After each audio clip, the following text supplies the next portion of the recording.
बायको प्रियकरासोबत सापडली नग्न, बेडरूममध्ये संभोगात मग्न, नवऱ्याचे केले 3 तुकडे. संभल हे उत्तर प्रदेशमधील एक साधं शहर.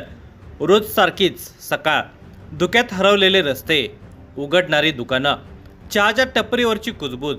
काहीतरी विचित्र घडणार आहे याची कोणालाही कल्पना नव्हती, पण ते घडलं होतं. एका वासनेने पछाडलेल्या पत्नीनेच प्रियकराच्या मदतीने पतीचा खून केला होता, कारण त्याने त्या दोघांना एकाच बेडवर मजा करताना बघितले होते. ही घटना पुढे सविस्तर पाहण्या अगोदर जर तुम्ही या चॅनलवर जर नवीन असाल तर प्लीज आपल्या ह्या मराठी चॅनलला नक्की सबस्क्राईब करा. राहुल हा सर्वसामान्य घरातील एक तरुण होता. आईवडील नातेवाईक यांच्यासह तो संभल या खेडेगावामध्ये राहत होता. त्याचे विवाहाचे वय झाले आणि वधू संशोधन सुरू झाले. या दरम्यान त्याला रुबीचे एक स्थळ आले. सारे रीतिरिवाजाप्रमाणे झालेले होते आणि रुबी राहुलची पत्नी बनून आली होती. नवा संसार सुरू झाला होता.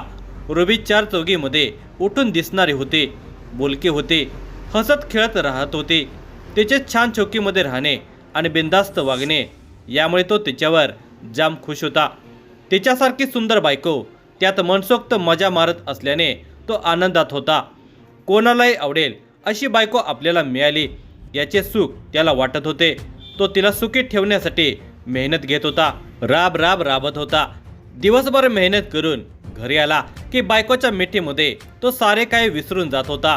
ती त्याला हवे ते सुख सगळे देत होते, पण अलीकडे तोच सुख देण्यात आणि घेण्यामध्ये कमी पडतो असे तिला वाटत होते. ती असमाधानी राहत होती. तिला वाटत असे की कोणीतरी तिच्या जवानीचा पुरेपूर आनंद घ्यावा. वासनेचा नंगानाच मनामध्ये सुरू झाल्याने तिची लाजलज्जा संपत चाललेली होती. नजर चंचल झालेली होती. तिची नजर भिरभिरू लागली. याच गल्लीत गौरव राहत होता. तो तसा काही कामधंदा करत नव्हता.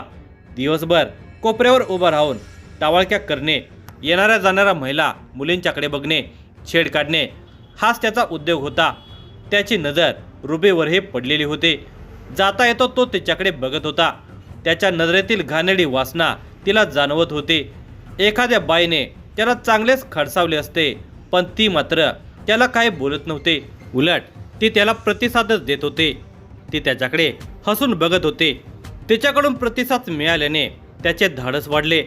आता तो तिच्याशी बोलू लागला. काय म्हणता पासून सुरू झालेलं बोलणं आता गप्पा मारण्यापर्यंत पोहोचलेले होते. आता राहुल घरी नसताना गौरव येऊ लागला होता. गप्पा मारू लागला. दिवसभर कसं करमतं तुम्हाला असे तो विचारत होता. ती म्हणायची काय करणार, संसार म्हटले की हे सगळं करावंच लागतं. दोघांच्या गप्पा रंगत होत्या. बोलता बोलता गप्पा चावटपणाकडे चाललेल्या होत्या. तिचा त्याला आक्षेप नव्हता. एकदा त्याने खडा टाकला.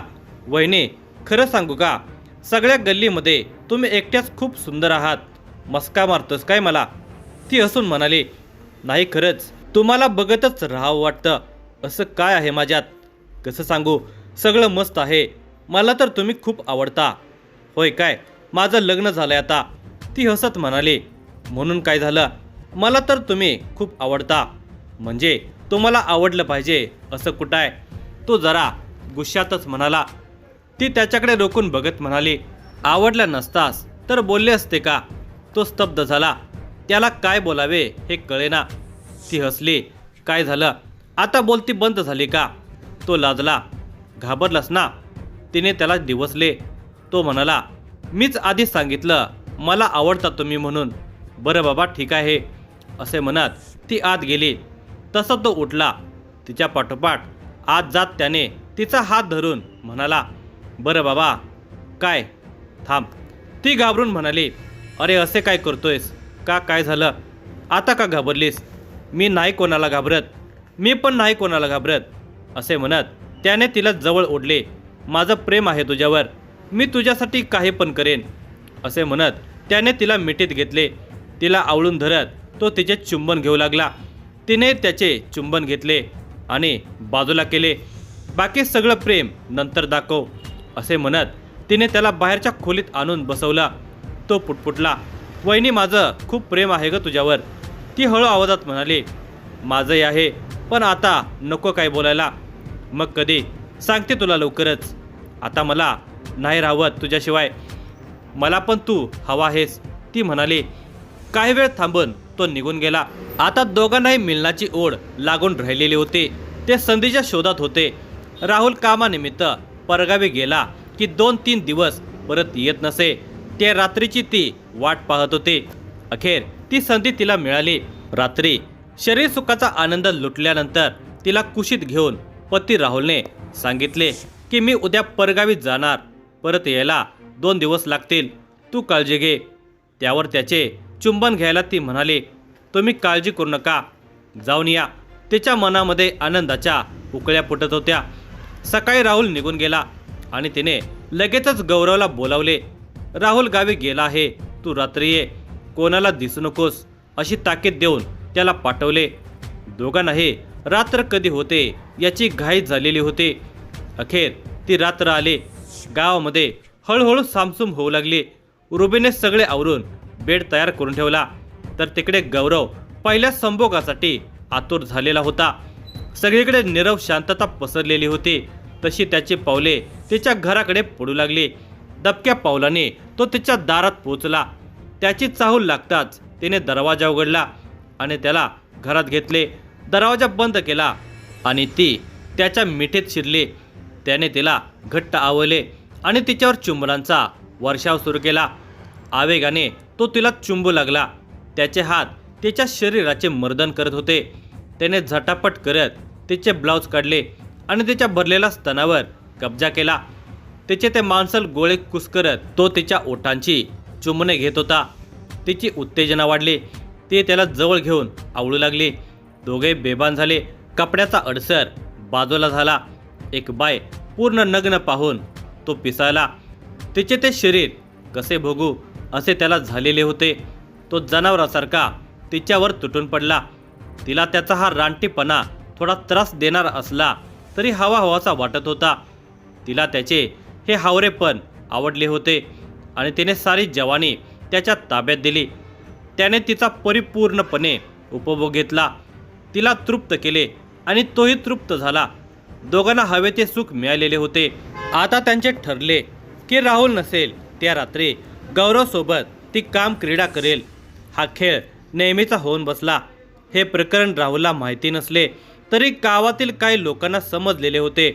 गौरवचे रात्री तिच्या घरामध्ये जाण्याने पहाटे घरातून बाहेर पडणे काही जणांनी पाहिलेले होते. याची खबर त्या दोघांनाही नव्हते.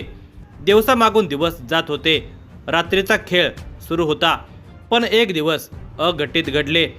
परगावे गेलेला राहुल मध्यरात्री परत आला. आपल्या घराच्या दारावर त्याने थाप मारली आणि आत नागवे होऊन शरीरसुख घेणारे रुबी आणि गौरव बिथरले. राहुल अचानक कसा आला हेच त्यांना कळेना. कसे बसे उठत तिने दार उघडले. राहुल आत आला तर त्याची बायको रुबी अर्धनग्न होती. तिला पाहून त्याला काही कळेना. इतक्यात लाकडी दांडके घेऊन आतल्या खोलीतून गौरव आला. तोही अर्धनग्न होता.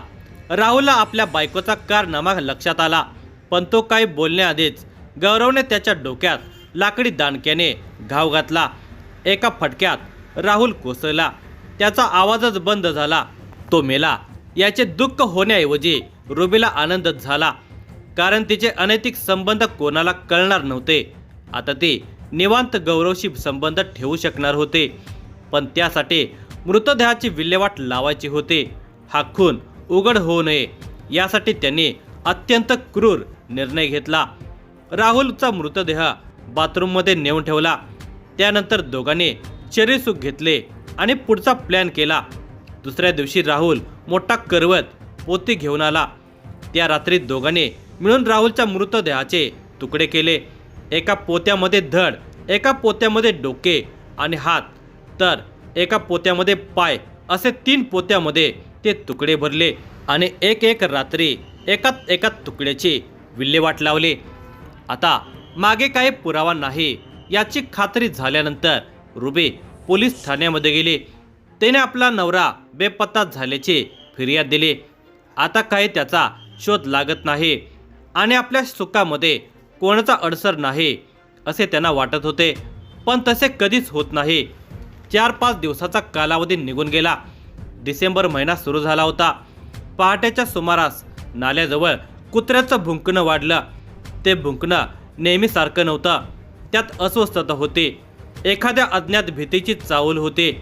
एका मधुरच लक्ष कुत्रा भुंकत होता त्या दिशेला गेलं. तो जवळ गेला, थांबला आणि क्षणामध्ये मागे सरकला. हवेत कुजण्याचा दर्प होता. मांस कुजलेला. नाल्याच्या कडेला एक काळे बॅग पडलेली होते. जड, ओलसर, संशयास्पद. त्याने तातडीने लोकांना सांगितले. कोणीतरी पोलीस ठाण्याला ही माहिती दिली. पोलीस आले. बॅग उघडली गेली आणि क्षणामध्ये सगळं शहर हादरलं. आत होतं फक्त मानवी धड. डोकं नव्हतं, पाय नव्हते. त्या शरीरावर खोल जखमा होत्या. हे काही कोणी घाईघाईमध्ये केल्यासारखं नव्हतं. त्यात थंडपणे केलेला प्लॅन दिसत होता. पोलिसांची नजर त्या धडाच्या हातावर स्थिरावली. त्या हातावर कोरलेलं एक नाव होतं, राहुल. कारण हे नाव गोंदवले याचा अर्थ हे त्याचेच नाव असावे असा पोलिसांचा कयास होता. हाच शब्द पोलिसांचा प्रारंभ बिंदू ठरला. संभलमध्ये राहुल नावाची अनेक माणसे होते, पण मिसिंगच्या नोंदीत तपासताना एक नोंद ठळकपणे समोर आले. 24 नोव्हेंबर 2025 रोजी राहुल हा 32 वर्ष असणारा तरुण बेपत्ता झालेला होता. हे तक्रार पत्नी रुबी हिने पोलीस ठाण्यामध्ये दिलेले होते. रुबीला पोलीस ठाण्यामध्ये बोलावण्यात आलं. ती आली तेव्हा तिच्या चेहऱ्यावर दुःख होतं, पण ते बनावट वाटत होतं. डोळ्यामध्ये पाणी होतं, मात्र अश्रू नव्हते. आवाज स्थिर होता. मृतदेहाची माहिती दिल्यावर ती शांतपणे ऐकत राहिली. काही क्षणाने ती म्हणाली, तो माझा नवरा नाही. तिला मृतदेहाच्या हातावर कोरलेलं नाव दाखवण्यात आलं. ती क्षणभर थांबली, पण लगेच ती सावरली. असं नाव अनेक लोकांच्या हातावर असतं असं तिने सांगितलं. उत्तर तर्कसंगत होतं, पण त्या शब्दामागची रिकामी जागा पोलिसांना अस्वस्थ करत होते. तपास जसजसा पुढे गेला तसतसं घरातलं वास्तव उघड होत गेलं. शेजाऱ्यांनी त्या पती पत्नीमधील भांडणाची वाढत्या तणावाची माहिती दिली. राहुल कायम अस्वस्थ दिसायचा असं सांगितलं गेलं. आणि मग एक नाव वारंवार समोर येऊ लागलं. ते होतं गौरव. पोलिसांनी त्यालाच ताब्यात घेतलं. पोलिसी खाक्या दाखवला तसा तो पोपटासारखा बोलू लागला. गौरव सुरुवातीला मित्र होता, नंतर जवळचा झाला आणि हळूहळू राहुलच्या आयुष्यातला अडथळा बनला. रुबी आणि गौरव यांचं नातं गुप्तपणे वाढत गेलं. राहुलला संशय येऊ लागला. त्याने प्रश्न विचारायला सुरुवात केली. ते प्रश्न नात्यांना हादरवणारे ठरले. यातूनच त्या रात्री ते अघटित घडलं. अखेर त्याने सगळा घटनाक्रम उघड केला आणि रुबी आणि गौरव यांना अटक करण्यात आली.